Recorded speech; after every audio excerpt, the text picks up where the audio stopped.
All right, tonight is a movie night. We're going to be talking about all these different movies and everything else. And I'm going to do a clip. I'm going to actually do the clip. And if I can get Justin, a movie buff, and Phil to figure out what movie I'm imitating. So, you guys ready for me to do this? Oh yeah, let's hear this. All right, all right. Yeah. Okay. With all the excitement, I can't recall if I fired 5 shots or 6 shots. And this is a 44 Magnum, the most powerful handgun in the world. And if there's a shot in there, I'm going to blow your head off. So, my question to you is, do you feel lucky, punk? Oh, come on. Dirty Harry. Yeah. I think I was a baby then, but even I know that one. Yeah, Clint Eastwood. But question is that Dirty Harry or is that Magnum Force? Which Dirty Harry is it? I think it's dirty Magnum Force. I don't know. Are you feeling lucky? Yeah, are you feeling lucky? Do you feel feeling lucky, punk? Yeah. That was Dirty Harry 2 of 10. Yeah, because remember because Dirty Harry was his character was Dirty Harry Callahan. You know, he was the San Francisco police detective. Yeah. But there was, I think, the first one, because it was so successful. I think the first movie was Magnum Force, and then it was so successful that they had like part 2, Dirty Harry, and then part 4, and wasn't he after like a serial killer in the first one? Yeah. That's right, like the Zodiac. That was the guy who was going to take out a whole bus full of kids. Was that Magnum or was that Dirty Harry? I thought that was the Magnum Force one. This is. I think that was Hey, remember when Dirty Harry 2 was pointing his gun at that guy, and the guy goes, "Excuse me," and he goes, "Yeah," and he goes, "I got to know." Oh, yeah, click. Yeah, that's one of that's one of those scenes. That's one of those scenes now that most people agree is a pretty racist scene and definitely wouldn't fly in today's Hollywood. No, there's a lot. Yes, there's a lot that wouldn't fly in today. I was watching Blazing Saddles. I was gonna put that on. I was gonna put that on my list, one of those, but I was like, I don't know. I don't know what kind of, if the audience can just take the humor like we get. Where are the white women at?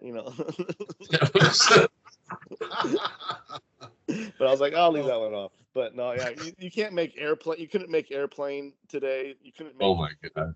Blazing Saddles. I mean, Excuse me, stewardess. I speak jive. That's the best part of the movie. That's Justin, I just got to ask you something. Have you ever seen a grown man naked? Oh my God, that whole pedophile pilot scene. Holy crap! Yeah. Talk about not flying these days. Yeah. And like my wife loves. We were watching the Naked Gun series, and I forget OJ's in those movies. Oh yeah. And he's he was always the goofy bumbling guy around in the movie. Yeah. What the hell was his name in that? I forget what. Like I said, I was just watching it, but I forget. It's like a one-word name. Oh, because I heard that they're going to be remaking the Naked Gun series with and the main guy is going to be Liam Neeson. Oh, okay. That's what I heard on like the radio. So that might be kind of interesting. Oh, here we go. Here we go. Oh yeah, Dirty Harry. Yeah, San Francisco. Yeah. Dirty Harry don't play around. No. Yeah, no, my dad was a huge Dirty Harry fan. Oh yeah. Dirty Harry and Remo Williams. Oh, Remo Williams was the best. The book series is great. Yeah. I never read the book series. I didn't even know there was one. Yeah, the book series is called Manhunter. No, that's a totally different series. from back in the It's day. But I forget what. I might just be Remo Williams, Man of Mystery, or something like that. I remember Manhunter was the first Hannibal Lecter movie. That was the first Hannibal. That's what. Oh yeah, that's right. That's right. Yeah. Yeah. Look at that Torino. Yeah. Now Clint Eastwood is holding his leg. Yeah, Did he get shot? Did he get shot in his leg? He's walking okay. I don't know. It's probably he got in that car wreck. So. Hmm. Yeah, look how. Oh, there's that poor guy. Yeah. I got to know. I got to know. My dad. See, my dad. Oh, yeah. I grew up with my dad. Listen, my dad said, "I got to know." Look how young he was. Yeah.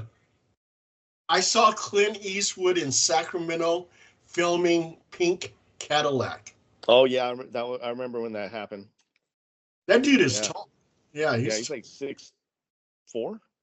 Yeah, I think so. Yeah.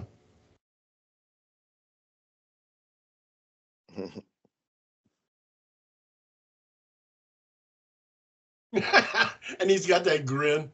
Yeah. Now, is that in the 80s or that's 70s? Yeah. 70s. Yeah, 71. Oh yeah, 71. Late 70s. Yeah. See, that was 10 years before me. And he's still alive. What? That was early 70s? Wow. Yeah. Wow. I didn't know it was that long. That I got to know. There it is. Yes. He shouldn't have said that. Then Clint laughs.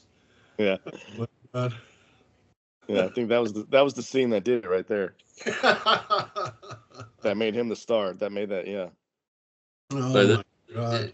you know, I think of all the movie stars, I think Clint Eastwood probably had the best life, because if you think about it, he went from the Army, I think, and he was stationed in the Bay Area. What is that? What is that military base around San Francisco, Paul? I know it was San Francisco Presidio. The Presidio. He was stationed there in the 50s. And then he got his career started right around that time period, did a couple of those 50s Western TV series. Yeah. Couldn't get into movies, and then got picked up by those spaghetti Westerns, went over to Italy, made it big with the Sergio Leone movies, like Good, Bad, and the Ugly, those type things. Yeah. Came back into this country, got picked up, did what was that one? Play Misty for Me. Things like that. And by the time Play Misty for Me came out, he was already living in Carmel. And if you've ever been down to Carmel is gorgeous, right? Oh, yeah. So he's been, go shopping there. Right. So he's been living in Carmel since like the mid to late 60s. And living large in that area, right? So became the mayor too. He became the mayor down there. Oh. And then in the 70s, when he decided he wanted to direct, he did the Any Which Way But Loose and Any Which Way You Can movies, which to me, I know everybody thinks they're crappy movies, but to me, they're some of my favorites just because they were just fun movies. Yeah. And I just think, and then he went out to become a serious director. The only thing he ever did that I thought I didn't really like was $1 Million Baby, because it was so goddamn depressing. Oh.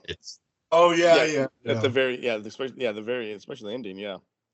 Oh yeah, I mean, I watched that whole movie, and then of course nobody likes the scene where she breaks her neck and all that, but real depressing part was at the end when you see her family, talking about the money, and then her asking him to kill her, and I at the end of that whole thing, I'm like, why did I just waste 2 hours of my goddamn life out of this feeling like complete shit and depressed? What was the fucking point of making this movie? Thank you for depressing the shit out of me, Clint.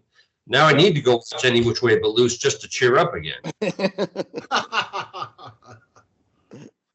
Yeah, no, that one I was saying, that very end, that's a little twister there, yeah.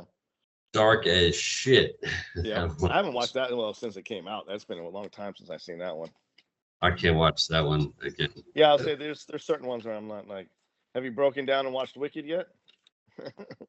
Oh my God, my girlfriend. She's watching it in the next room, as I'm working, and I'm hearing it because it's a musical, of course. Yeah. and I'm like, what a piece of shit. Oh my God. I still haven't seen it, but we're probably gonna watch it. The original, you're gonna hate it. The original Wizard of Oz, I can still, I mean, you're off to see the wizard, right? You know, if I only had a brain. The music is actually good. It's catchy. It's well-written music. When I meet the wizard, oh, fuck yourself. You got to be fucking kidding me. You think that's a good fucking song? What asshole wrote that horse shit? Hey, Wicked producers. Hey, songwriter, whoever made that motherfucker. Fuck you.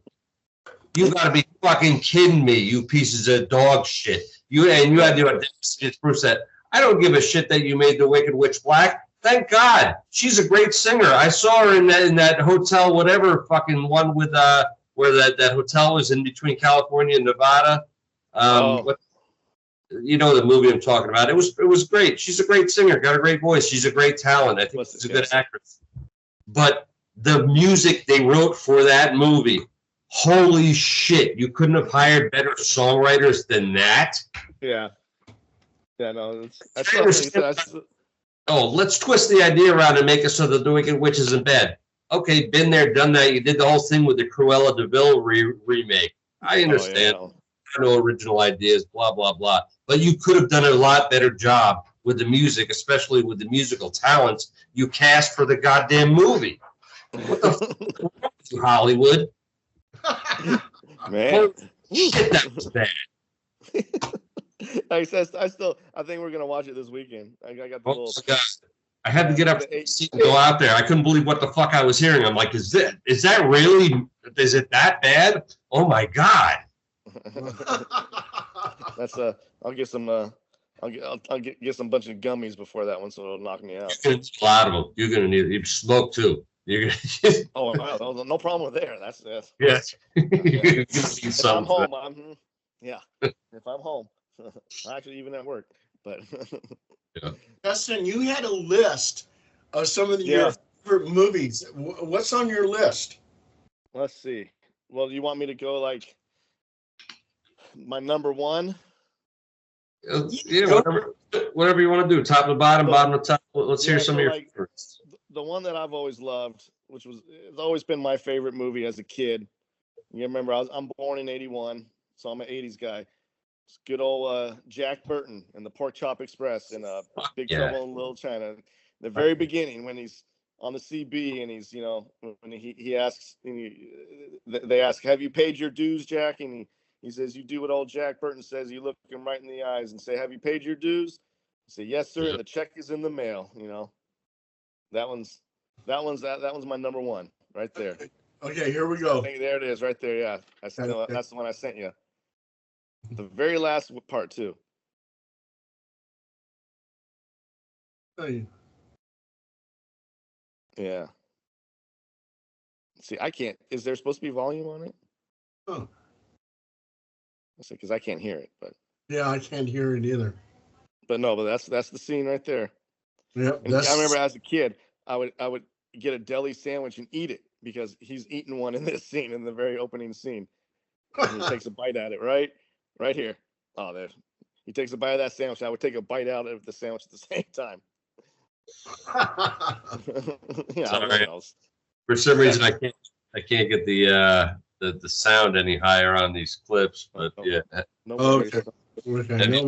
News, Jack? Yes, sir. The check is in the mail. The check is in the mail. I mean, that whole movie is. I mean, yeah. So then, of course, the classic.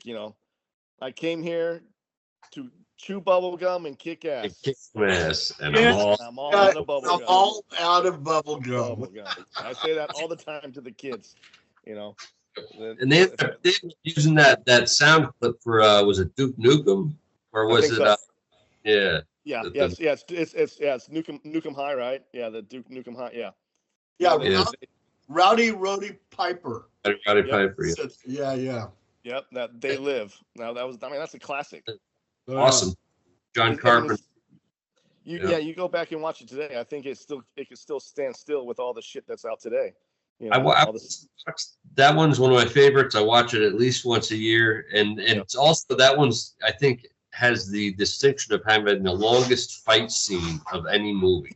Yeah, when him and was it Bernie, right? Yeah, when they're trying to get him to wear the sunglasses so that he can see what's going on with the subliminal messaging, and he won't put the sunglasses on, and they end up fighting in the alley, and it is In the alley. and I think probably the worst nut shots that you'll ever see in a fight scene. Oh my God! I think they were really giving it to each other in that one. I mean, it looked rough. It looked really bad. Rowdy Piper he's not shy against that physical, Oh God, that's for a living. Exactly. I mean, he was already established as a wrestler, big time wrestler. By that time. Yeah. And it's funny, and then on my list too, I also have Surely You Can't Be Serious. Oh yeah, the airplane. I am sure. I was gonna put, and then I kind of put on the list, I still use it to this day, especially when I'm golfing. It's not really a quote, but it's a noise. It's I'm golfing in, or if I want something to go in, I know the no.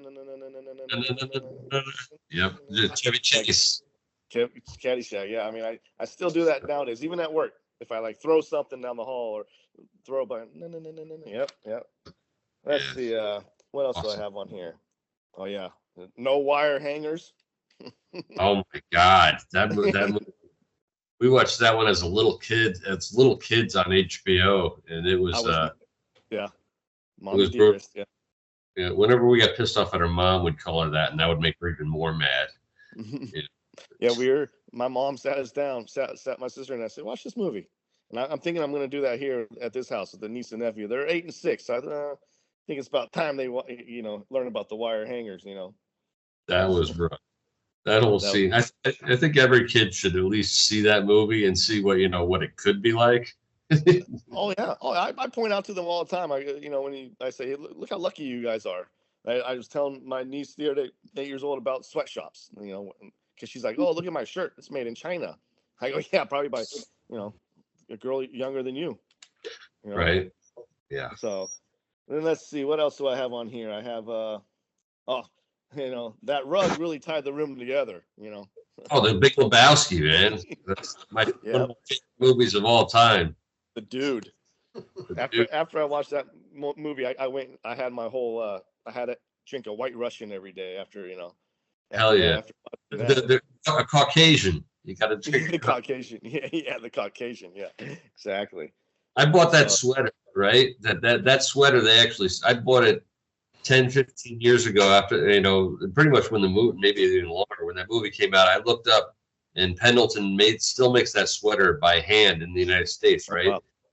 Back then, it was a $300 sweater, and I didn't care. I had to have it, right? So I bought it. It was a $300 sweater. I had for all these years come to, finally get here to Florida a couple of years ago. About a year ago, I started dating this girl, and I let her wear it, right? I make the mistake of letting her wear it home. She takes it with her. After a little bit, I'm like, it's wintertime. I'm like, whatever happened to my sweater? Where is that thing? Oh, I washed it for you. Oh, yeah, it's yours now. Yeah, exactly. It's hers now. That son of a bitch looks like it's a little kid's sweater now. That shrinks. Yeah. That's, oh my God. You don't wash it. That's not like that. You're supposed to clean them. Oh man. They do it by hand, I would imagine. Yeah, hand wash it. Get the old school. It looks like a kid's sweater now. Yeah. Yep. Yeah. So that's pretty much it on my list. Like I said, there were so many things that I do like. My number one. So my favorite movie that I watch once a week. It goes back to my kid is Legend. With Will Smith. The Tom Cruise. Oh hell yeah! Tim Curry. As plays the darkness, and with the unicorn and Princess Lily, and that I watch that every Friday night. I do, every Friday night. But even though that's my favorite movie, I would have to say since we're doing these movies, I think, and I watched it the other night. I think, in my opinion, the best movie that I've ever made, from beginning to end, is Seven. Oh, really? Yeah, with Brad Pitt.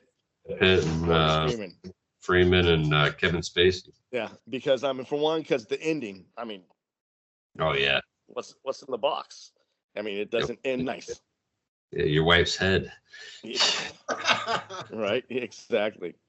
Yeah. But yeah, that I think that movie right there from don't touch it. Don't try to do a remake. Don't do a second part. Leave it. For the time period too. Yeah. Back when that movie came out, there was nothing else like it. No. Nothing as pretty, nothing as dark. Yep. That movie just really it was awesome. I remember I was like maybe 14 to 16 when we saw it. We were vacationing down to LA, and we were in the motel room, and they had movies you can rent at the front desk, the VHSs, and we popped it in, and my dad and I loved it. My mom hated it. Is that the one with Morgan Freeman? Yep. Yeah. The one and Kevin. Yeah, Spacey I've seen. with Yeah, that was yeah, good. yeah, That's good. kills everybody with off the sins. Yeah. Mm. That one right there is like, I'll watch that anytime it's on. If I see it's on, I do click it. It was a great movie. You know, there were some of it was the only formulaic part was the fact that you had the old cop and the young cop, right? Yeah. So you had the older cop that was about to retire. You had the young cop that was hot under the collar and trying to make a name for himself. You could say that was the same premise as Colors, right? With De Niro and Sean Penn. Colors.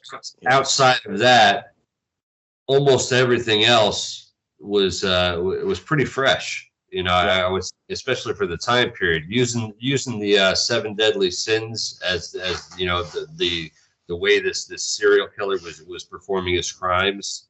Yeah. And then you having to follow along and see how horrific he made each one of his crimes.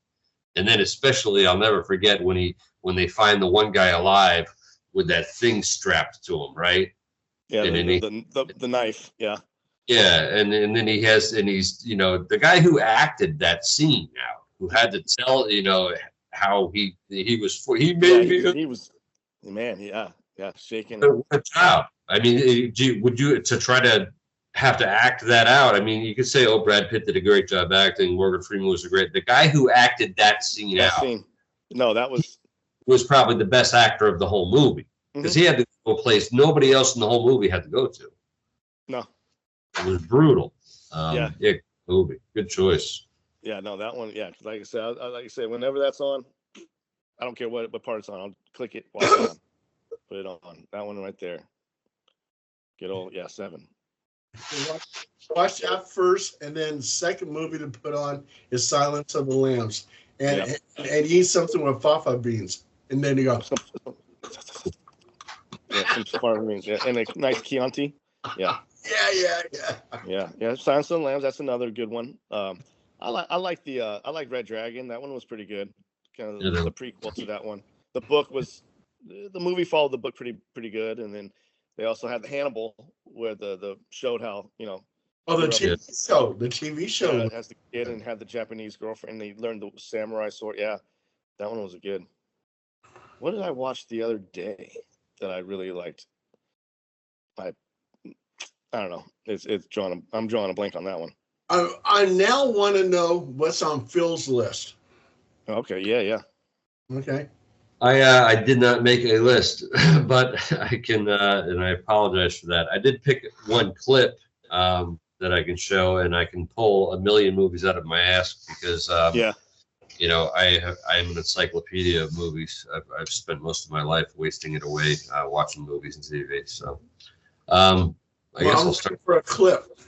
All right. Let me share a screen and start off with a clip. Let's see, where are we at? Yeah, there we go. All right.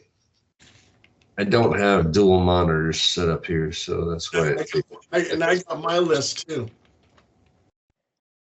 There it is. Okay. Oh God. Yeah. Oh, Blade Runner. Yeah. Oh yeah. That's funny. I was thinking about having a marathon this weekend of watching this one and then the remake. Yeah, Blade Runner was good. Oh, you can't beat that one. Yeah. Oh, put that. Okay, you watched Blade Runner first, and then the second movie, Matrix. Okay. Yeah, the Matrix. That's one of my favorite series too. Well, besides the last one they just made, the newer one, Yeah. and that kind of ruined Netflix, ruined it. Oh, and then after Matrix, watch Mad Max. Oh yeah, you gotta watch. Yeah, Yeah. We don't need another hero. yeah, that's Thunderdome right there. Yeah. And don't forget the bare-chested horn guy. Oh yeah, Mad Max. Lost Boys. Oh, and yeah, okay, he was yeah. in Lost Boys too. That's right. Yeah, the concert. Yeah. And Santa Carla was Santa Cruz. Yeah, Santa Cruz. It's supposed to be Santa. Yeah. Yeah. I think they call it Santa Clarita or something. Yeah. Yeah. Yeah, Blade Runner. Yeah. Yeah, but this particular scene right here where he does the monologue.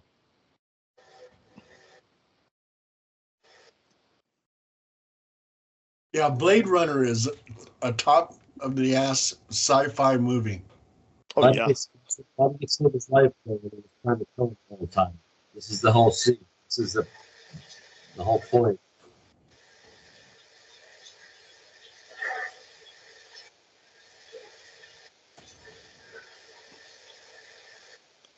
Yeah. You see, I can't hear no volume.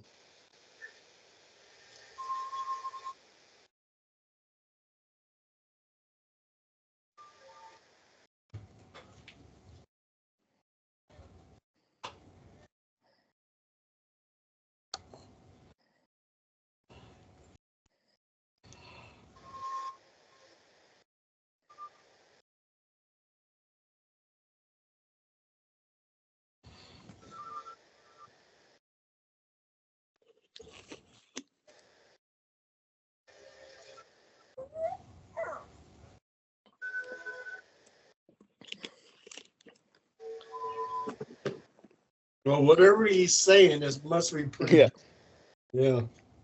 You guys can't hear any of it, huh? No, we can't hear none. I can't hear none of it. I can't hear But nothing. luckily, I know the movie. I'm You hearing can hear a little bit of the music in the background. Yeah. Yeah.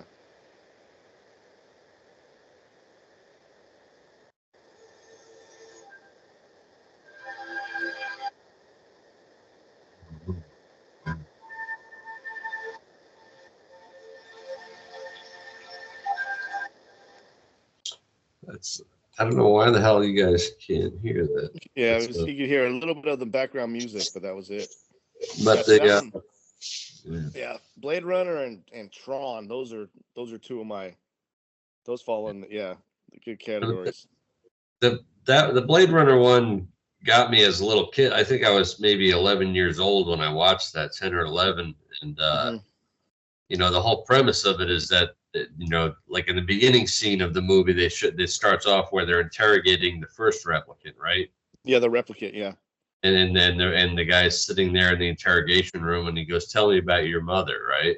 Yeah. And he goes, "I'll tell you about my mother," and he shoots the fucking guy, right? That's the other scene about the movie from the movie I really like, but and it's because he can't tell him about his mother because he doesn't have a mother. He's a replicant. Well, at the end of the movie, Harrison Ford's been hunting all of them down to kill all of them. Yeah. Rutger Hauer tried to find the creator of the replicants to extend his lifespan because they only last 4 years. Mm-hmm. Him and the other guy were warrior replicants, guys they sent out into space to fight. The what's her name? The girl, what is her name? The one from Splash. Yeah, I can't think of her name right now. Hannah? Yeah, Carol Hannah, right? Hannah, yeah. What's up, Zandine? We're just talking about the last scene of Blade Runner. So she was a sex slave replicant, right? Yeah. So these are basically sentient beings created by humans that were completely used and abused their entire 4-year existence. They try to extend their existence, which makes you question what exactly is life. Theirs is so short. He comes to the end of it, and then he starts, instead of killing the guy who's trying to kill him at the very end, he realizes he's about to die at that moment. Yeah. And instead of killing him, he just at that last moment, he doesn't want to kill anybody. He just wants to share those last few seconds, what he's got left, and try to convey something to somebody. And what does he to him? He says, I've seen things that you people wouldn't, believe. Yeah, you wouldn't fathom, yeah. Yeah, and then they basically goes on to say, and all these experiences, everything I've seen, when I die, they'll be gone like tears in rain. And at 10 years old, watching that, it hit me like a ton of bricks that all the knowledge we accumulate, all the experiences we accumulate, everything we go through in life, as soon as we're gone, all that goes with us. Yep. And I know it's a real heavy friggin' thing, and it was a real heavy thing at 10 years old, and for some reason it stuck with me my entire life, and that's why I picked that. Yeah. No, that's the goddamn scene that stuck with me when I was a kid is the damn Atrex in the mud, dying in the mud. Ooh. Oh, from a Never-Ending Story. Never-Ending Story. Yeah, the horse. Man, you talk about, that's where all the problems started with me. That damn scene right there. I can't watch it to this day. When I watched that, man, I'm 44 years old now. No, I skip past that scene. I was busy watching Roger Rabbit. Oh, absolutely. I love crossovers. I mean, when that came out, I was a kid and I was obsessed with Roger Rabbit. That and Captain Neo, that all came out at the same time with Michael Jackson. Oh yeah. At Disneyland, and they were all there together. Oh God, I was obsessed. Yeah. I watched that the other day. Yeah. Zandine, welcome. Hey, gentlemen. Didn't have service and was late from work, but it was no disrespect to Justin because I couldn't wait for this motherfucker. So listen. But we're all talking about our favorite movies. So before we go to me, because I'm sort of the last, Zandine, you picked out Blackula. I watched Blackula. Yeah, I remember that very well. Yeah, I'm gonna tell you. Before I tell you why I picked that, I want to say that that last movie you talked about. I mean, when you say a part that you wish never happened in the movie, the shit that me up every time is that in Scarface, I wish he just never got caught, or when he killed when he was paid to do that job and he said, Tony, I told you no children, or whatever. Yeah. I wish that didn't happen, and he kept going. I hate the way the movie ended, and I heard they had to do that shit. But anyway, Zending, remember, say hello to my little friend. Yeah, but Zending's talking about when they're in the car, and instead of blowing up the guy at the embassy, he goes, "Do die, motherfucker!" and he blows the guy's brains out in the car in the middle of New York City. Yeah. And you're right. As that happened, you knew that was it. It was over for him. I hate the movie at that point. That's why I can watch it, but then I can't. But on Blackula, man, the reason why Blackula was a trip to me, because as a kid, the motherfucker, he was scary as fuck. I mean, he had this big nose, the dark circles. I mean, he looked crazier than the regular Dracula. I mean, let's face it. And then it was this policeman that said, basically, who the F are you? And then he turned in and he said, I'm Blackula. And he picked him up, cracked him and shit like it. It was like, it was just scary to me, man. But then, as I got older, I had some friends that actually knew him, the guy who played Blackula. And he came to a party out by San Francisco State, a Halloween party.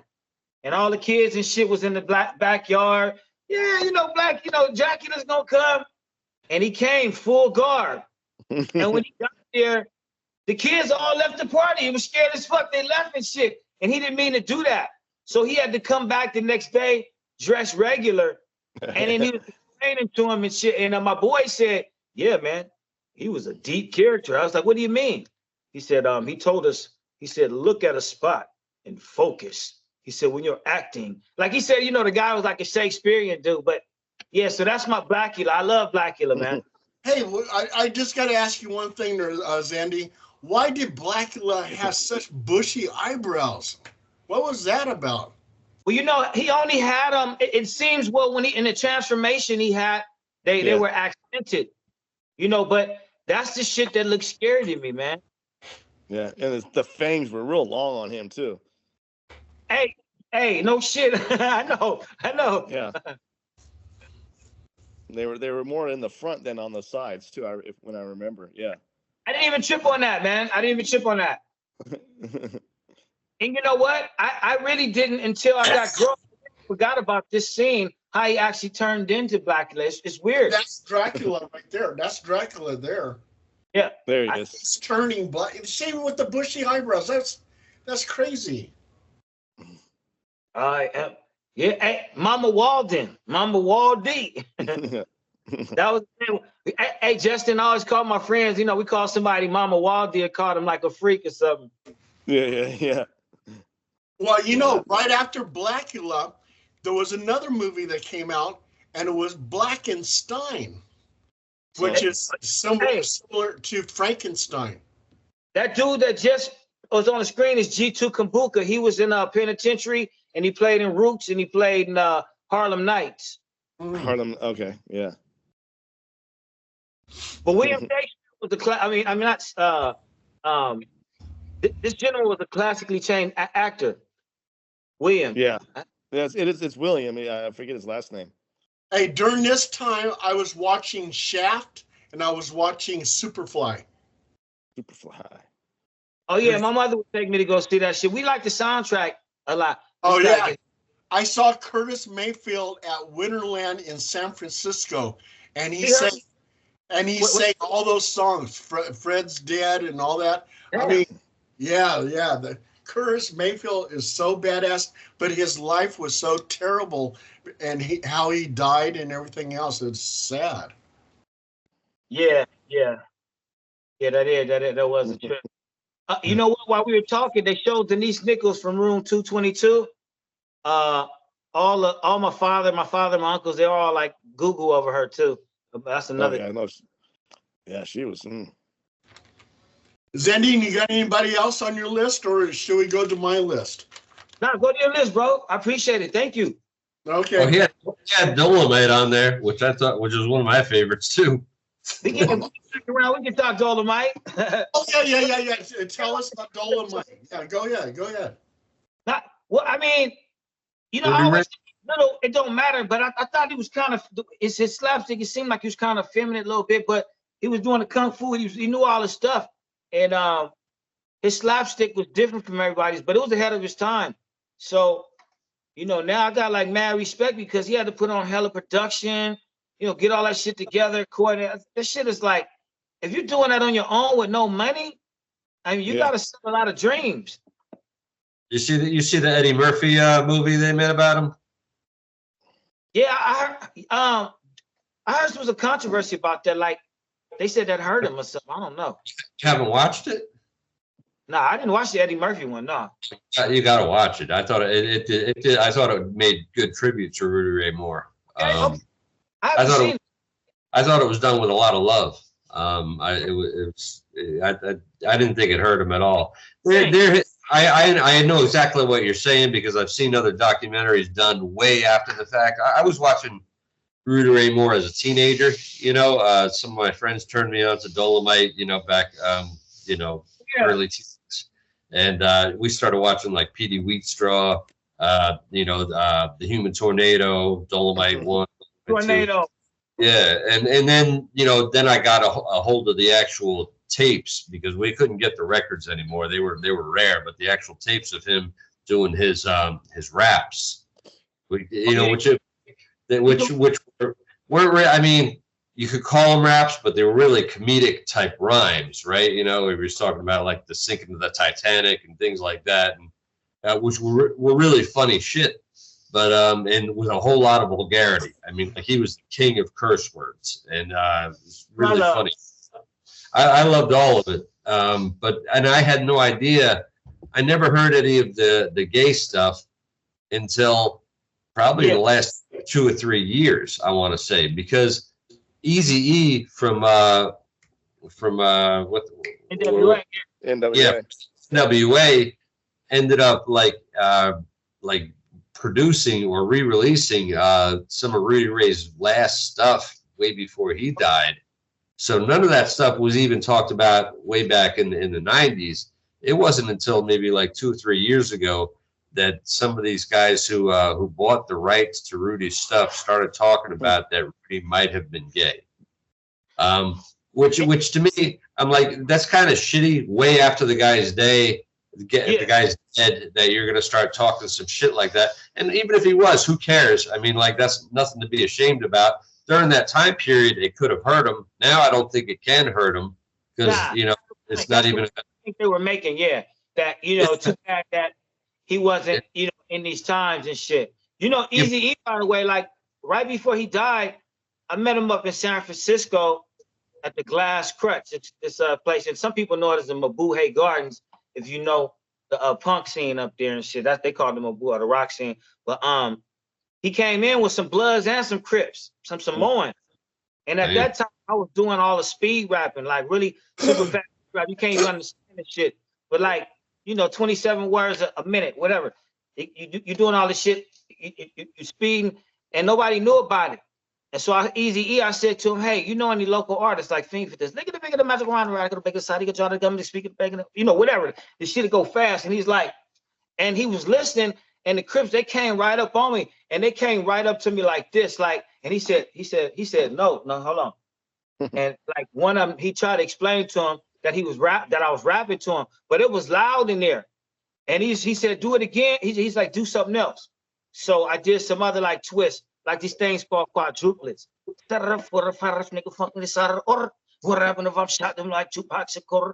What did you do? Well, it was like, you wouldn't even understand it, but it's quadruplets, meaning it's 4 syllables instead of da da da da. It's He was like, okay, he said, give me your number right now. Rush me with the number and shit. He put out Bone Thugs and Harmony, and they had like an unorthodox rhythm that a lot of people, you can't understand what they said. Nobody will put this shit out, but then you actually can. So, before all that shit came out, him and his wife was, trying to find talent. So that's why he was up in the Bay Area, Oakland, different places and shit. Yeah, that's I saw him and I did like Bone Thugs way back in the day when they came out. That was when I was still in the Marine Corps. We listened to all that stuff. But so and in the Marine Corps we watched all of Rudy's stuff. We had it on VHS back then. You on VHS? Yeah, okay, damn. Yeah, that was when his stuff was getting re-released, real low budget, but we had Human Tornado, we had PD Wheatstrow, we had the original Dolomite, we had all that stuff, and then we even had Disco Godfather, which was his last one. You remember that one? Right, Disco Godfather, yeah. That one kind of fell flat on its face because at that point he was real blinged out. Remember the vest, hat, and all that shit, and it was. Yeah. He was trying to send the message at that point about staying off drugs and everything else, which didn't really go with the whole. If you go back and you watch the first Dolomite, it was straight pimp. He was the hero pimp, but make no mistake, he was a pimp. And he would fuck you up with his kung fu. At the same time, he wouldn't hesitate to slap a bitch. That was his whole. I love in Human Tornado when he's screwing the sheriff's wife, and they bust in on him, and all of a sudden he's like, he made me do it. And he goes, bitch, are you for real? And he's got to jump. He jumps out the window naked, nothing on him, naked, and rolls down this big ass hill, totally naked, rolling. And then rewind. They ride. He goes, oh, you didn't think this shit was real. And they rewind it, and he's rolling up the hill naked. Oh, I watched that 1,000 times. I love it. Man, that shit. I couldn't believe. Yeah, I'm like you. When you first saw it, you just like at our age, because I'm 57. So at my age, you couldn't even really believe this shit was happening. You know what I mean? Like it was like what? Yeah. In fact, when his kung fu was terrible. You could tell he didn't really know kung fu, but it was so funny. Hey, those kicks though, those kicks looked kind of real on the one where the cops planted cocaine on him. That's the scene I'm talking about. When he's behind the Cadillac and they come up on him, and all of a sudden he does like that half a kick and they fall into the trunk of the Cadillac. You go back and watch that again, and it's the kicks is fake. But you know, when you said about slap a bitch, I almost included JD's Revenge as part of my movies. I don't know if you saw that, Justin. Did you see JD's Revenge with Glenn Turman? No, I don't think I've seen that one. Okay, what it is, it's the old school with Glenn Turman, a guy that played on Different Strokes, The Father. Okay. He's an older black actor, and as soon as you see him, you'll recognize him. But yeah, he played this middle-aged cat just going to work, married this lady, and all he wanted to do was just work, and they was living and loving each other. And then one day he got possessed by this 1930s pimp named JD. And so he came home, and usually he was just like conservative type brother, you know. Hi dear, you know, how are you? How was work? You know. And then when JD came on, he's like, yeah. He said, what's happening with my bitch? You know, he just concerned. She was like, excuse me? And he was like, and then he had a fight with this big dude. He put the razor on him. Nobody used razors like in modern times, right? Yeah, so he cut, and he said, Dad, he said, back up. And then he wiped the blood on him. He said, the big nigga got some sense too, huh? Man, this movie is crazy. Gotta check that one out, yeah. Those movies are the best. Anyway, what's up, Justin? I mean, what you on, man? Is it Paul's turn? I don't want to talk. I want to hear somebody else. Yeah, Paul on my list. Okay, here's my list. Okay, first off, I love military movies. Okay, so Patton, I love Patton, and not only that, in 1976 they sent me over to Fort Hood, Texas, and I was with the 2nd AD Hell on Wheels, and General Patton Jr., his son, was my commander. And two things happened with me and General Patton. He was inspecting the troops. He came up to me, looked at my boots, and says, you shined your boots with a Hershey bar. I go, oh, shit. Then I went out in the field, got bitten by a spider, and my hand swelled up. So I went into the hospital, and here comes General Patton Jr., and I looked at the doctor, and I said, get me the fuck out of here. He goes, why? He goes, you're going to see General Patton Jr. I said, I don't want to see him. Did you see the movie, what his father did to that poor soldier in the hospital? Slapped the shit out of him. So I don't want that to happen to me. The doctor actually released me. So, but Patton is one of my favorites. Full Metal Jacket. I fucking love that one. Full Metal Jacket. He goes, Private Pal. He goes, you're over there. I can see you fucking someone in the ass, and you don't have the courtesy to do a reach around. that was Cowboy. That was Cowboy. Private Cowboy. Yeah. No, that movie is just full of quotes that. Oh yeah. You can quote. Yeah. Ermey. Lee Ermey. And he was a real drill sergeant. That's what I heard. I heard he was a real one, and he when he came in and did the role so good. They said, there he is. You know, do you remember the scene in the movie when they're in Vietnam and he's in the helicopter and the door gunner is shooting out the window and he's like, get some. And just shooting at the field, right? Yeah. No, not Apocalypse. In Full Metal Jacket. That's right, Full Metal Jacket. I'm sorry. Yeah. He's like, get some. And he asked him, he goes, you ought to do an article about me, you know, because what's his name was Joker was with the Writers Corps or whatever it was. Yeah. He goes, you need to do an article about me. You know, I got so many confirmed kills or whatever. And he said, and he's like, and I got like 100 water buffalo too. And he goes, yeah, you ever kill women and children? He goes, oh yeah. He goes, how can you kill women and children? He goes, it's easy. You just don't lead so much. In other words, you just don't lead the weapon so much, right? That guy who played the door gunner was supposed to play the drill instructor role. He was the guy who had the part originally as the drill instructor. And they brought in Lee Ermey to teach him how to be a drill instructor. Okay. And what happened was watching, you know, when Kubrick was watching Lee Ermey show this guy how to play drill instructor over and over again for so many weeks, he saw it and he was like, They had to basically tell that other guy, I have another part for you, but you're not going to be the drill instructor. I'm going to use the real thing. That's pretty good. That happens. Yep. Okay, guys. Okay, what movie is this? The smell of napalm in the morning. Apocalypse Now. Apocalypse Now. Smells like. Yeah. Okay. My best friend loved that movie, man. Fucking loved that movie. Okay. You know, Phil, you're a funny guy. Oh, here we go. Yeah. You ready for that one? No, Anthony, he's a big boy. He knows what he said. How in the fuck am I funny? What is it that I do that's so funny? Do I amuse you? Am I clown? I amuse you? Tell me how the fuck am I funny? Yep.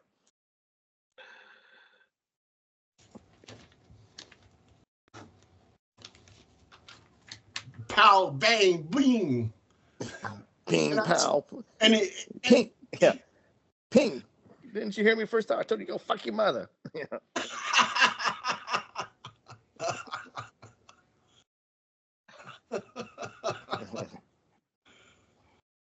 Oh, and in this scene, I'm going to explain too. In this scene, okay, this scene actually happened to Joe Pesci. He was a waiter at a restaurant, went to a mafia guy, and the mafia guy was saying a joke, and he says, "You're a funny guy," and the guy just totally flipped on him. And he was scared to death. He thought he was going to get killed. And so he told Martin Scorsese, he says, "Hey, you know, this actually happened to me. Can I play it out to you? And maybe we can throw it into the movie." He showed him. And Martin goes, "Yes, let's put this into the movie." That's pretty cool. Yeah. Cool, huh? Yep, yep.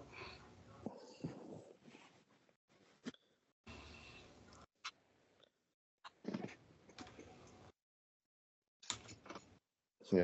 And look at it, and Leota, he's just like sweating it out. Oh, yeah. Yeah. He's like Hell, stuttering, yeah. Yeah, you stuttering prick. I almost got you. Yeah. And I love the way he deals with the waiter, too.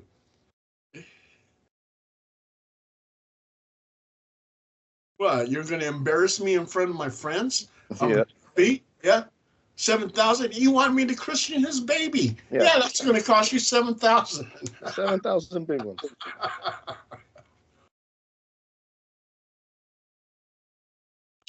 I like Goodfellas. Another gangster movie is Casino. I love that one. Yeah, that's a good one. Yeah. Yeah, that was. Oh yeah. Oh the yeah. one I really like. The one I like. The little gangster one. Bronx Tale. Oh yes, yes, yes, absolutely. Yeah, man. That one's a good one. Another movie on my list is Office Space because they got The Office just right. That's exactly what they did to you. I mean, they fuck you around. And that poor one guy with the glasses and he's kind of fat. My stapler. Yeah. And they kept on moving his desk back and finally put him in the basement. Oh my God. Casino, I said that. Texas Chainsaw Massacre, I love Leatherface. Leatherface.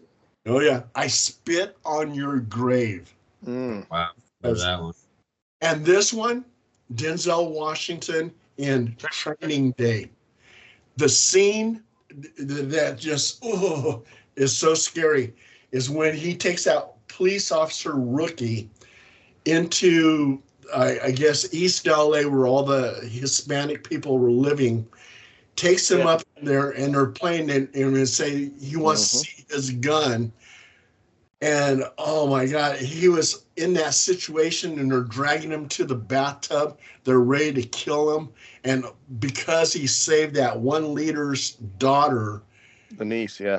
Yeah, his life was saved. But that scene is so freaking scary because that shit will happen to you. You go into places, that's it. Yeah, it's been close. Oh yeah. You know what? I used to love to go down to LA to like Skywatch, and I'd always dress in all white. But I went to this park where it's like Bompton really, and I didn't really know, but it's norteños and Sureños that come through this park. And so all they would do, and it's right behind the reservoir, because you know they got the big ass reservoir going through all of LA and shit. Yeah, the LA reservoir. Yeah. So it's right over by Downey, California. So it's a trip. The dudes from the Bompton side, they come through and they like, hey, you see anything today? You know, all they wanted to know is if you saw anything. You know, they didn't even trip. You know, be like that. Now they'll trip with each other, like if you, and especially like at certain times, and you just watch out. But like, I would just sit in this little corner chair right by the reservoir, and I'd just be looking. They and then they'd have car shows every now and then, some badass car shows, and they're like, man, come check them out. They said it's cool, man. They said like all the weak cars is like parked on the outside. They said come over to check out the real cars, you know. So it was cool. But you know, but they had their own fun going. Like, don't make no mistake about it, because if you ask one of the dudes that would talk to me, I asked him, hey man, you don't go down to get downtown, get nothing to eat? He says, what? He said, man, it's on site. I can't go nowhere. It's like they can't go anywhere. You know, and the reason why he started doing this shit was because he couldn't walk from one area to another without getting fucked with. So they had to start a set just so they could do their thing, you know, and get back and forth to home. That's what he was telling me. So yeah, that shit is, I mean, how could you live like that, man? Yeah. And when I was working at the Governor's Office of Emergency Services, they sent me down to LA for the Northridge earthquake. And I had to drive through East LA. And this one dude, I had to get out of my car, and I forget, I was delivering some goods and everything to this disaster center. And this one dude was playing with a gun, and he pointed a gun right at me. It's like, man, what the fuck? It's like, I got out of there so quick. I mean, you lucky you didn't pull the trigger, man. They do that shit. Yeah. Oh, yeah. And he was yelling at me. He goes, you police, because I was wearing all those badges for the office emergency. So I said, no, I'm not police, man. I'm fucking here for the Northridge. Jesus Christ. Another movie I like is Napoleon Dynamite. The way he dances in that movie, that was crazy, man. And House of 1,000 Corpse. And I like that one movie after the sequel. I forget what the name of it was. There's Devil's Rejects and then 3 from Hell. Yeah, Devil's Rejects, when they're playing Free Bird. I mean, and right when it gets to the crescendo, I mean, like they're shooting them and everything else out. Scene is awesome. That's awesome. Captain Spaulding. That's one of Bill Moseley's better roles that he's played. As I think it was JT or Junior. He played in the Devil's Rejects series. Yeah. Oh man. So Justin, what are some of the latest movies that you've been watching? I mean, I like The Boys. I like The Last Train to Busan. What's some of the latest movies? You're always talking about some of the latest movies. I've seen every zombie movie. I'm a fanatic. It's like, it's so bad that I'm even watching the DNF zombie movies. Yeah, I just watched this series. It was from 2019, and I didn't even know. God damn, what's the name of it? It was scary on Netflix. It's French made. Remnant? What? No, it was French made, but it's in English. It was a scary one and it was on Netflix. Let me see. I totally forget. But the first few episodes of that was pretty intense, and it takes a lot for me to say that. But I was like, ooh, okay, that was creepy. It has to do with this woman and the house. Oh my God, I forget. It'll come to me. But let's see, what else have I watched? Yeah, I know how it is. Because you see so many, you know. Yeah, no, but it was I binged it all in one day. I know, or one night. On Fridays, Saturdays, I like to stay up all night as much as I can. Because my wife, she don't do the scary paranormal stuff. So she'll come when she goes to bed. I'm either out there fucking up kids on Fortnite, or I'm binging. Oh hell yeah, Fortnite! Man, I used to have to do the Fortnite. It's back again, huh? Shit. Yeah, it's kind of like I kind of took a break from it for a little bit, but then I got back into it, and I'm like, I love fucking up these little 12-year-olds, talking shit to them. But they talk shit right back. I'm on the Tecmo Bowl, so I can't say that. I'm on old school Tecmo Bowl playing these young like 20, 30-year-old kids that think they know about tech. Well, I'm like, fuck, dude. But go ahead. Yeah. I know Venom came out today on Netflix, the new Marvel. Okay, Oh, yeah. okay. See that? Yes. That one came out tonight. I'm trying to think of. I'm trying to see if I can. See From on Netflix? Which one? It's called From, From, From. I think I've seen that one. Yeah. I thought it was pretty good. Did you see Hellbound? I think It's it's a on my Korean list. one. Hellbound. That shit is crazy because like they'll go like this. They'll go like Paul or whatever name. They'll Trevor. You will die in 30 minutes or 3 minutes. Whatever time they tell you, you might think they're bullshitting. Oh, but okay. Those things come and they get with you, but people started really trying to figure out who are they, where are they, where do they come from? It's still not really answered yet, but it's pretty good. Is it like these guys all in white or something? They come. These are like some kind of like they're these. I mean, there's some crazy looking monsters. I haven't seen them in any. No. Yeah. Preacher's pretty good though. With the white. Preacher got some white. That series Preacher is twisted. Hey Phil, if you want a crazy series, Preacher on Netflix is man. The way they do the. I don't even. Is that is Preacher the one that was on FX? The one with the vampire guy. Preacher, the guy who was giving Genesis the voice of like this demon God, right? had a baby, and he had the voice of God, right? Like, and anything he said, get out of here. Yeah, anything he said, yeah, the shit was funny as fuck. That was. Hey, Justin, I'm looking at our messages. You talk about a movie called The Menu. Yeah, The Menu. I still never watched that one. Oh, that one. Yeah. But Menu was awesome. But the series on Netflix. The series on Netflix I was thinking of, it's Mary Ann. Okay. Mary Ann, yes. It's called Mary Ann. And that one I watched that one it's from 2009. I gotta check it. That one was pretty good. It was really pretty damn good. I said the French know how to do a scary one. Just like the like Japanese and Korean. They know how to do some scary shit. And how about Winter Island? No, I never seen that or heard that one.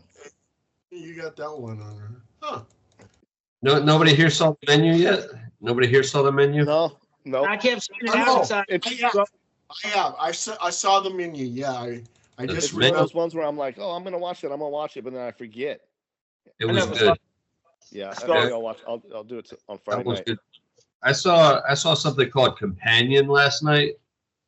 Was really good. Was worth watching. Excellent. The Companion. Companion. Okay. I don't want to ruin it for you. It has to do with almost like the Blade Runner thing, replicants. Okay. Companion type thing. But I don't want to ruin it because it has a hell of a twist to it, and it's really good. Now, one that I did watch, and I might have to rewatch it because it was such a weird fucking movie, but I love this man, Nicolas Cage, called Long Legs. Yeah, that was pretty interesting. You know what? Let me ask you something, man. I started watching it, and I don't know. I must have got maybe half. I was looking for a monster. You know what I mean? Like, yeah, I was a serial killer. Yeah. Yeah, and well, metaphorically, in the head, but and so I said, okay, I'm gonna have to really soak this in. But now, as you said, because I watched Acadian before that. Okay. Acadian, because I like that type of shit where they hold in the monsters out there. But I think Long Legs is probably better though. Long Legs. The Acadian, it's on my list. Isn't that one it's like him and his sons, right? Right. They're protected.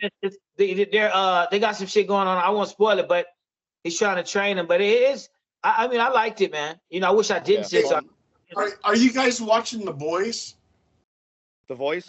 I watched the first season. I had a really hard time picking it up after that. The Boys or The Voice? Boys. Oh, I love The Boys. Yeah. Yeah. About the Masked Singer. Yeah, and I was like, where are we going with this on The Voice? Where the fuck are you going, Paul? No, The Boys is amazing. Yeah. Yeah. Homelander, I mean, the guy that plays Homelander, he does it so well. That is Yeah. Picture or a dictionary description of narcissist, you know. Yeah. Oh, yeah. He played like Nicole, my wife absolutely hates that character. And I said, well, then you know he's doing it right. I said, he's my favorite goddamn character on that show. You know, he plays that role. Well, remember that one guy who was playing the role of Daredevil on The Boys, and he's showing all his fancy karate stuff, and then Homelander just pops his ears and he's bleeding from the ears. And he goes, now he's just a blind guy. The one I haven't watched, I need to watch Gen V or Gen Z, the Gen V one. I can't watch that. Good. Yeah. I can't. Hey, Phil, what'd you say, man? I know it's like kind of, it's in that whole universe, and I know he appears at the very end, and you know, and I know he messes things up, but I haven't watched that one yet. But let's see, I'm a big nerd when it comes like last week, Friday night, as soon as I got home from work, made my food, rolled my stuff, and Cobra Kai, that popped on, and I didn't stop that until I watched it to the end of the Karate Kid series, you know, that they did after the Karate Kid movies. Yeah, that was finally done. That's like 6 seasons, and they concluded it. So Cobra Kai is great. The Gen V thing, I think, to me is a little too all inclusive. Yeah. You know, I'm not a phobe, and I have no prejudices or anything like that. But I personally think that you can take a story and completely fuck it up by complete. You know, have you seen the Umbrella Academy? Yeah. One season. Okay. Yeah. Exactly. Okay. So first season was really good. Second season completely sucked because they took it off the rails and made it all about Victoria becoming Victor. So let's rewrite an entire fucking show because one character has to transition. Yeah. Like I give a shit that guy now, and then okay, now you have a relationship with a woman who has an abusive husband from 1964. I give a rat's fucking ass. Thank you for completely derailing the goddamn show for that fucking soap opera bullshit. It wasn't first season. Now oh man, you could they got to be up for today's times. Oh yeah, it's all inclusive. I mean, why not? Because we all want to see that. I hate relationships anyway. I hate romance. I don't want to see any of that fucking dramatic shit. But let's steer it in that direction, guys. They probably lost a lot of watchers, a lot of viewers. Umbrella Academy. I didn't notice that. Yeah. With the second season, at the end of the first season, you could see they were kind of heading that direction. The second season, they went full force into it. Yeah, they full charge. It's on Netflix now. It was I forget. I think it was CBS when it came out. But did you guys ever watch the series Evil? You know what? I tried a couple of episodes and I said, hey, I got to come back to this because I didn't want to not pay attention. But it looked good, man. Very good. It was with the priest, the psychologist, and the scientist. Yeah. And the Catholic Church sends them out to debunk or see if it's a real exorcism. They try to find the scientific way, the church way or the psychologist way. It's kind of like X-Files, and that one's a really good one. That one's I watched all seasons. Let me ask you something, because I keep seeing it, and I do want to watch it, and I'm like, man, you know what? Only thing is, I want to ask you, when I started watching it, I remember the psychological part. You know, when they would think they saw something or they were examining it, and then it was like, did they ever have anything or episodes where they started saying, hey, you know, this shit is real? Like, oh yeah, all the research was always, you know, debating if it was real, because that kind of got me at first. No, I mean, it's no secret, but not too far into it, you find out that there is a devil. The devil's in it. Okay, let me fuck with it, then. I got your stereotypical devil. It's interesting. Okay. And there is real paranormal stuff that happens in that show. Okay. What show is that? I didn't get that. Evil. Okay. How about the TV show From? Is anybody watching that? That's one of my favorites. Yeah. Okay, yeah, tell me something. Except for the second season wasn't. I mean, they just had a season. Well, the third season. You know what? I think they did pretty good. Consider it's hard to keep that shit going, but I let anybody else say what they want to say. But for me, the slow monster being able to go fast if it wants to was the new take, because I like fast zombies, and these things are slow, if you know what I'm saying. But they talk to you and they let you know, Paul, if I want to eat you, I can basically. You better get out here. They come, but they can take off in a minute. So yeah. Okay, so what are those creatures anyway? Because I missed something out of from. Well, the island, the place that's this place, wherever they go, they're not saying if it's hell, but these people, when they're about to die, they go here right at the moment of death, whether it's a crash or somewhere, and they don't know that they're basically like dead to everybody. So they come here, these are creatures created from this realm. They didn't exactly say if they were hell's minions or anything like that, from what I understand. But Yes, I never saw that one. Yeah. Hey, Justin, you have to watch it because they go into this town and they can't leave the town. And every time they take off, they wind up again at the beginning of the town. Okay, that sounds like a Stephen King, Ding Koontz shit. Yeah. It ain't the dude from Lost, the brother that was in Lost. He does a really good job of like juggling motherfuckers where like they're like, hey, dude, you know what? There's no law. There's no nothing, but he's like keeping everybody together. But like I said, it has some scary shit. I think if you like Marianne and other you might like it, man. Oh yeah, no, I know it's on my list, but yes, I just never really looked too much into it. I've been getting into a lot of anime lately. I don't, Oh man, which one? I started the Blue-Eyed Samurai. Okay. Boy loves that one. He even recommended that to me. Okay. That was a pretty good one. Like, so that's kind of like my first step into it. So, You know what, man? They got one. As you go, there's a site called Baka Updates where you can search the exact kind you like, because there's millions of people that wrote them. But like, they'll have like, do you like the protagonist going from weak to strong, protagonist overpowered, girl, whatever you want.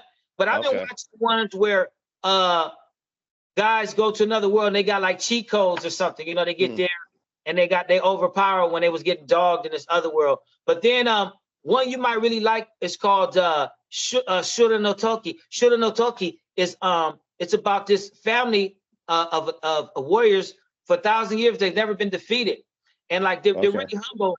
Even Musashi, Masashi Miyamoto, the legendary warrior, he was reverend. But I'll just tell you, the opening scene starts out with these assassins. They get ready to go kill this group of politicians and warriors, and all of a sudden, it's this young guy that's with the older assassin. He goes, "Let's go," and he goes, "Hold on," and he goes, "What do you mean, hold on?" He says, "I see a Musu anime," and he said, "What's that?" He said, "Just watch, just watch." So this guy goes through the crowd and he disables everybody with no weapon. Their bones are broke, this and that, but he didn't kill them. So they're checking. He's like, wow. But anyway, you got to check it out. Yeah, I'll check that one out. Yeah. Hey, Justin, I'll be your Huckleberry. Okay, you can be my Huckleberry. Yes, that's right. Doc Holliday. Tombstone. Yeah. Doc Holliday. Yeah. From what I've read in books, that whole shootout scene was bullshit. It's like how they showed in the movie. Oh yeah. From what I've read, like historical books, When I was nothing like how it went down in that movie. When I was stationed at Fort Huachuca, Arizona, I visited Tombstone. Yeah, and it didn't happen at the OK Corral. It happened down in some little alley type thing. Yeah. Tombstone's that's a good one. But that was a good movie. Oh, it was great. I mean, Kurt Russell for me, like I said. Oh, I loved it when he confronted Johnny Ringo. Mm-hmm. He goes, "I'll be your Huckleberry." He goes, "He's not with you." Oh, yes, it is. Yeah. No, that's a good one. Yeah, like I said, Kurt Russell. I'll watch anything with Kurt Russell in it. Yeah, Kurt Russell, that's my dude, man. His birthday is close to mine. His birthday is not too far. Hey, Phil, I was going to ask you before I forget. Hey, Justin, remember when Phil was talking about Blade Runner? He was talking about like how impressed what happens after death, or like, do you lose it all? Phil, like, I want to ask you. So, what is your conclusion that happens after death? Well, I don't think anybody knows for sure. I was just I was telling Justin that because we were all showing the clips that you know that we chose, and the reason why that one I was telling him it affected me greatly as a child. You know, 10 or 11 years old when I first saw it, because it was one of those things where, you know, my grandfather my last living grandfather just died this past year, and I used to talk to him every Sunday night, and I've heard his stories over and over and over again. And now I find myself trying to remember those stories. Even though I've heard them 1,000 times, I know I can't possibly remember all of them. And so everything that all of his experiences, all those stories, everything he remembered, well, he's gone. They're all gone now, right? So anything that I don't remember or anything that wasn't written down or wasn't recorded, they're pretty much gone. My other grandfather died in 1996. Anything that, you know, he told me or told anybody else, that's all gone with the wind too. My father's grandfather died in like 1964. I have a picture of him up there, and my father's like the last living person that even remembers that man existed. And so in this movie, at the end, when he says, you know, all these things that I've experienced when I'm gone will be gone like tears and rain, it was some real heavy shit to comprehend at it as a 10-year-old.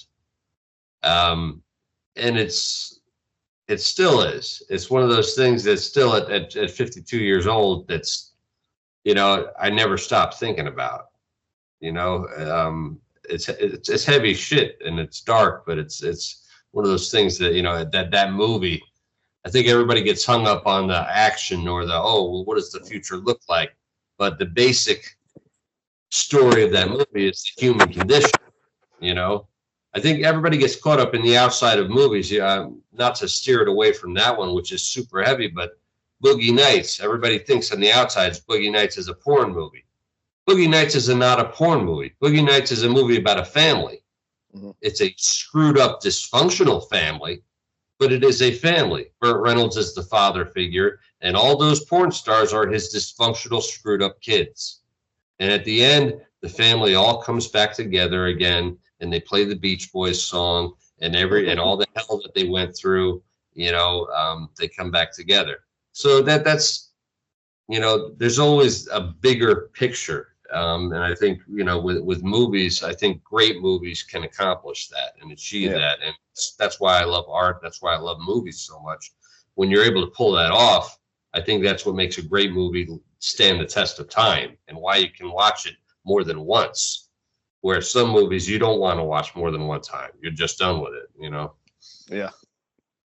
Yep. So to answer your question, Zandine, I honestly don't know. I know what I hope. I hope that everybody I love is there waiting for me. Right. Yeah. You know, wherever that is, I hope everybody I love and miss, I hope they're waiting for me. You know? Yeah, I've been thinking about that a lot, you know, so yeah. So I don't want to end that on a dark note, but we are getting about half hour past. My dogs are grumbling. They would want to go out. We had the man in here, man. I've been checking out your work, Jay. Man, you've been like doing your shit, man. Yeah, I'm doing my shit. Doing my there's been a few changes at work, but for the best, I believe. It's kind of amped up. Hey, Justin, quite a bit. So Justin, you're a funny guy. Yeah. How funny? How funny am I? Yeah. I mean, you're just the way you tell your stories. Yeah. You're a funny guy, you know? Yeah.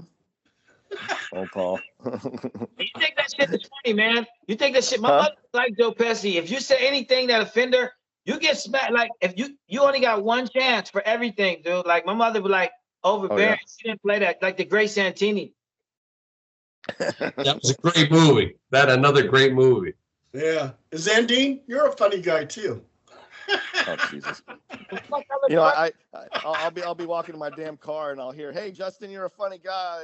Right next to walking out to his car, so how the fuck am I? Yeah, I hear this shit. You know, I hear it almost every day.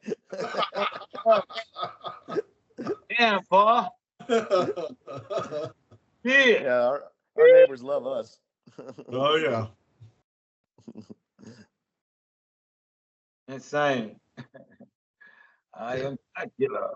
You know they got Blackula meets Dracula and shit, and they had like a soul brother Dracula meeting the Blackula on The Simpsons. That was kind of a trip too, by the way. Yeah. I was saying that's like probably another. In the very beginning, we were saying like you probably couldn't make a movie like that nowadays with the undertones. They got the well, like movie. Yeah, well, you can't make like that. Like Blazing Saddles. You can't make Airplane nowadays. You know, or even some of the Monty Pythons. You know, it's good to be the king. It's you know, you can't make a lot of that shit. But you know, there's so many other movies too. I mean, Nosferatu, Wolfman. Oh, that new one's out on Peacock. Renfield. The new Nosferatu he's talking about, Paul. He liked it. He liked the cinematography. Yeah, that one. I forgot to watch it. I fell asleep last weekend. But yeah, the remake, the brand new one this last year, that came out on Peacock. Yeah. It's got Johnny Depp's daughter in it, and she has to have the largest forehead I've ever seen in my fucking life. Yeah, she's her best friend is Kevin Smith's daughter, Harley. Yeah. Harley. Which is great. I'm happy for both of them. But oh my God, talk about a forehead on a woman. I mean, it's a 5 head. It's a 5 head. It's like an 8 head. Yeah, that one. I didn't know she was in that one. In that. Yeah. It's just another case of Hollywood nepotism. Which I can't stand personally. I see so much of that shit, and you go back and you watch, and you're like, oh, you find out. There's just so many people that who's that one, that Madam Web? Have you seen? Yeah. Yeah, I got him. Dakota. Halfway through that one. You know who she is? Yeah, I forget, but I know her parents are famous. That's Don Johnson's daughter. Don Johnson, Lenny Griffith's daughter. Yeah, Don Johnson. Yeah. So it's just at least Nicolas Cage changed his name because he didn't want to be associated with his uncle, Francis. Yeah. Right. So he wanted to separate himself from it a little bit. Yeah, I gotta respect him for that. And there's no denying the guy's funny and he's great. He's got talent. But a lot he does, yeah. Yeah, a lot of this other shit. That's just it's the in club, and people are like, well, if you got talent, you got talent. Yeah, but you know what? There's a million people out there with talent who just don't have the time to make every casting call, don't have the money and the connections for the right agent, have to work 2 or 3 goddamn jobs, can't afford rent in Los Angeles or to be in the right places. And it's it's even Melanie Griffith, Tippi Hedren's her mother. Yeah. Right? From the Birds. Mm-hmm. So now it's what her daughter Dakota, whatever. So now that you got 3 generations. Yeah. It goes back a while. And Rosemary Clooney, George Clooney, yeah. Yeah, but I don't think he hasn't had any kids yet, so not that he knows of. Yeah, right. That he knows of. Yeah. Okay, I know it's close to end it, so we can do the last movie impersonation type thing. So I'm drinking this. Oh, here we go. No disrespect. Now go get your fucking shine box. Paul really likes Scorsese gangster movies. Yeah, he loves those. Yeah. I'm gonna buy him a shoebox for his birthday. Right. Say that every morning now. Yeah. Well, I don't know if he's up as early as I am. I leave my house at about 6 o'clock to go head out to work. So. Nah, he's tired. Yeah. I'm trying to get there. Yeah. Billy Bats. Yeah, Billy Bats. Yeah. Hey, so Justin, do I see your own brand coming soon? I'm on it. I'm working on it. I might be naming a couple strains here and there. Like I just refilled my room with a reset, which means I got a brand new room. So Wow. We harvested yesterday and then fill them up with the teenagers today. So we'll be cutting those down in 2 months. About 70 days. 70 days. 65 to 70 days. And you will bless us. Oh my God. Hey, I always got samples. Come find me. I got samples. Man, this is, yeah, dude, it's incredible that you even know how to do it. That shit is hard as hell. I will get to another show. That, you know, we should do another show. That shit is hard as hell, man. I got respect. It's like playing a guitar. You know, you're not gonna, either you can or you can't. If you can grow it, yeah, hey, there's more. You guys, Justin is also too a music buff. So if we bring him on the show, maybe we can do some music. Yeah, I don't really know. I'm not really up to date on current stuff. I think a lot of the stuff that's today is shit. Oh, I agree. That's perfect because we're all old and we all like old music, so that'd be perfect. So what I'm listening to mostly is like fucking Huey Lewis in the Boys. You know, I'm listening to Rolling Stones. The current guy I do love. I love Jelly Roll. Give me Shelter, Rolling Stones. Yeah. Hey, Jelly Roll. Hey, Justin. Phil is because from a songwriter to another song, Phil is a master song. He's a very good songwriter, man. Okay. Right. Thank you, Zan. Appreciate that. And I'll tell you what. Not too many words that he can get across without, a lot of people like got wordy shit you can't really hear. See, none of those problems. Yeah. What I'm fucking with hard, it came out this year, is the new Redman album. Oh yeah, he's back with some shit up.